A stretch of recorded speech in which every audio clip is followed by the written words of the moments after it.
Hey guys, welcome to Resume.com. This will be a reading of Learn How to Create a Combination Resume. Combination Resume Guide.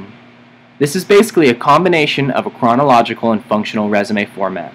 They are the best for those who have a very specific skill and evolving work history.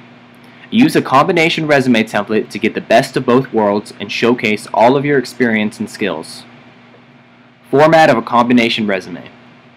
Well, you get to decide on this, but you should start with some personal details. Name, full address, contact details, and an objective. But then it's up to you which part goes first. For example, it could be your achievements, your work history, or your education.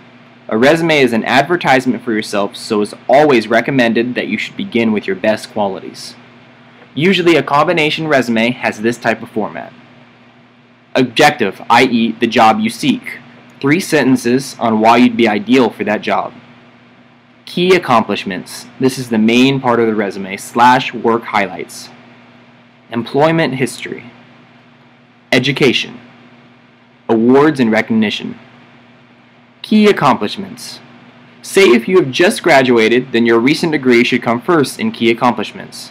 If you won a prestigious award from your field, like Chef of the Year, then this should go first.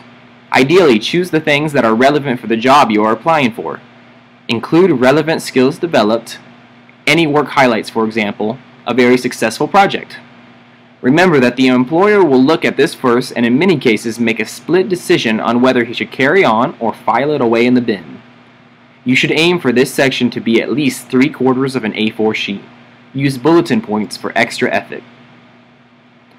Rest of the resume. The rest of the resume should be a simple, uncluttered list.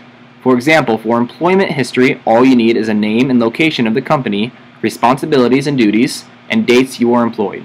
It is also a very advantage if your employment history list is progressive. If this is the case, you should start with the most recent employment and work backwards. This will highlight how you have progressed your career and is something employers look for. Education is also very similar. Start with your most recent and work backwards. Make sure you include the school, location, and date, and any honors you received. For awards and recognition, again, just put it down plain and simple. For example, Employer of the Month 3 times. But remember, if the award is very specific to the job you are applying for, then this should go in key accomplishments. So is a combinational resume right for me? Let's look at some pros and cons. Pros. It combines both functional and chronological resumes and maximizes the advantage of both.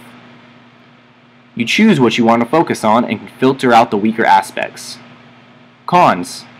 This type of resume is often the longest. It can be repetitive. Sometimes your key accomplishments will be repeated in education or work history.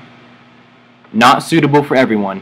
Need a broad set of skills, education, and work history. Conclusion. If you have a very specific skills along with a great work history and/or education, then a combination resume will be for you. You will have to be concise and be clever on what you focus on. Remember to put your strongest achievements first and avoid repetition. This has been a reading of Learn How to Create a Combination Resume. Check us out for more articles at howtomakearesume.com.